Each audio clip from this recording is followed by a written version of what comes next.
રાજ્યમાં ગરમીનો પારો 44 ડિગ્રીને પાર પહોંચી ગયો। યલો એલર્ટ સાથે હીટ વેવની આગાહી કરવામાં આવી છે। 9 જિલ્લામાં 40 ડિગ્રીથી વધુ ગરમીનો પારો નોંધાયો। અંગ દજાડતી ગરમીથી ઠંડા પીણાના સહારે હવે લોકો દોડ્યા છે। બપોરે લોકો બહાર નીકળવાનું પણ ટાળી રહ્યા છે। અમદાવાદમાં 6 દિવસ ઓરેન્જ એલર્ટ જાહેર કરાયું છે। કંડલામાં 44.4 ડિગ્રી, રાજકોટમાં 43.7 ડિગ્રી તાપમાન છે। સુરેન્દ્રનગરમાં 43.5, અમદાવાદમાં 43.4 ડિગ્રી તાપમાન નોંધાયું તો વડોદરામાં 43.4 અને ભુજમાં 42.4 ડિગ્રી સેલ્સિયસ તાપમાન રહ્યું। આગામી દિવસોની યલો એલર્ટ સાથે હીટ વેવની ચેતવણી છે।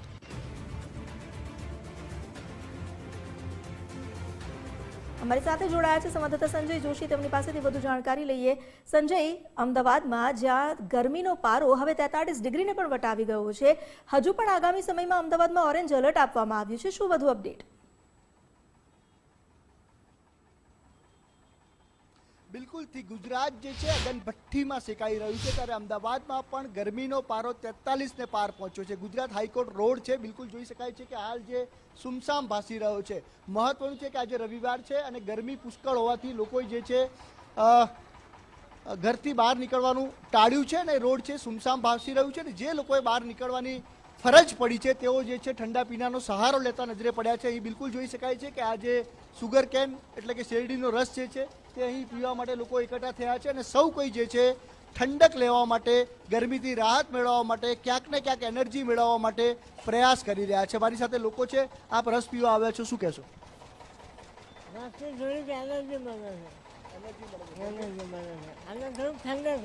કેવી ગરમી છે? गर्मी बहुत है, શું કહેશો તમે, કેવી ગરમી? धूप बहुत ज़्यादा धूप है यार। अभी रस पीने आया, शायद थोड़ा ठंडक मिल जाए। सर साबरमती से भाई को एडमिट किया है यहाँ पे सिविल में। સિવિલ હોસ્પિટલની બહારના દ્રશ્યો છે। આપણી સાથે સુગર કેન વેપારી પર તમે आपका कितना धंधा होता है और अभी गर्मी में कैसा माहौल है? अभी तो माहौल अभी बहुत गर्म है। अभी बहुत रोज का 200 गिलास फेर देता हूँ। हाँ, इससे पीने से क्या होता है कि एनर्जी आता है, अब फुर्ती रहते हैं, एनर्जी आता है पीने से रोज डेली। रोज का 200 रुपया 10,000 10,000 धंधा करता हूँ मैं।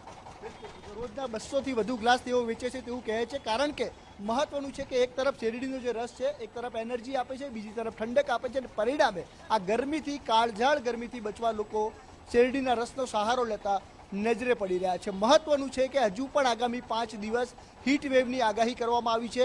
હાલ ઓરેન્જ એલર્ટ છે અને 44 ડિગ્રીને વટાવી ગયું છે અનેક જગ્યાએ તાપમાન, ત્યારે અમદાવાદમાં પણ 43થી ઉપર હાલ ગરમી જોવા મળી રહી છે।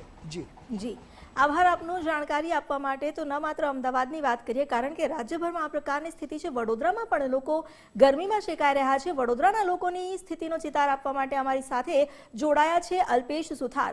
અલ્પેશ, ગરમી તો રાજ્યભરમાં વરસી રહી છે અને જે રીતે જો વાત કરવામાં આવે તો વડોદરામાં પણ 43 ડિગ્રીથી ઉપર તાપમાન નોંધાઈ ચૂક્યું છે।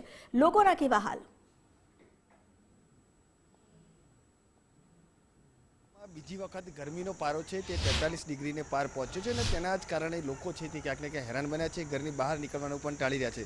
હું તમને સૌપ્રથમ આ જે દ્રશ્યો છે તે બતાવીશ કે કઈ રીતે આજે શહેરના રોડ રસ્તાઓ છે તે બિલકુલ સુમસામ અવસ્થાની અંદર જોવા મળી રહ્યા છે, કારણ કે શહેરનો આજે મુખ્ય પોસ્ટ ગણાતો સયાજીગંજનો રેલવે સ્ટેશન અથવા તો ડેપોનો આખો આ જે વિસ્તાર છે અને સતત આ વિસ્તાર ટ્રાફિકથી ધમધમતો હોય છે।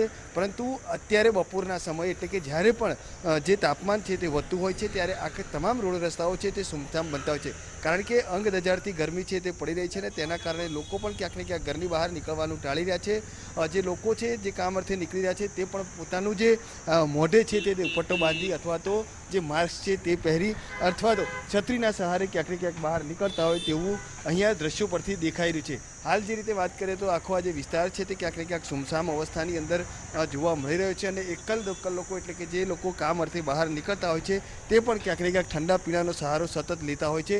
હાલ આ દ્રશ્યોમાં જોઈ શકો છો કે જે રીતે અંગ દજાડતી ગરમી પડી રહી છે અને તેના કારણે જે ઠંડા પીણાની લારીઓ છે ત્યાં પણ ક્યાંક ને ક્યાંક લોકોની જે અવર જવર છે તે ઓછી જોવા મળી રહી છે। એટલે સીધી અસર છે તે વડોદરા શહેરના નાગરિકો પર અહીંયા સ્પષ્ટપણે દેખાઈ રહી છે અને અંગ દજાડતી ગરમીના કારણે લોકો પણ હેરાન બન્યા છે, કારણ કે જે રીતે વાત કરીએ તો જ્યારે પણ લોકો કામ અર્થે પણ બહાર નીકળતા હોય છે ત્યારે લૂ લાગવાના જે બનાવો છે તે પણ બનતા હોય છે અને આ પરિસ્થિતિથી બચવા માટે હાલ લોકો છે તે ક્યાંક ને ક્યાંક ઘરની બહાર નથી નીકળી રહ્યા। અને જે રીતે વાત કરીએ તો હાલ શહેરના તમામ રોડ રસ્તાઓની આ પ્રકારની સ્થિતિ છે કે શહેરના તમામ રોડ રસ્તાઓ સુમસામ બન્યા છે ને આ જે ગરમીના પ્રકોપના કારણે સીધી અસર છે તે વડોદરા શહેરના નાગરિકો અથવા તો જનજીવન પર પડેલી અહીંયા દેખાઈ રહી છે। જી, આભાર આપનો જાણકારી આપવા માટે. તો વડોદરામાં પણ અત્યારે રોડ રસ્તાઓ સુમસાન બન્યા છે. લોકો જરૂર ન હોય ત્યાં સુધી ઘરની બહાર નીકળવાનું બપોરના સમયે ટાળી રહ્યા છે.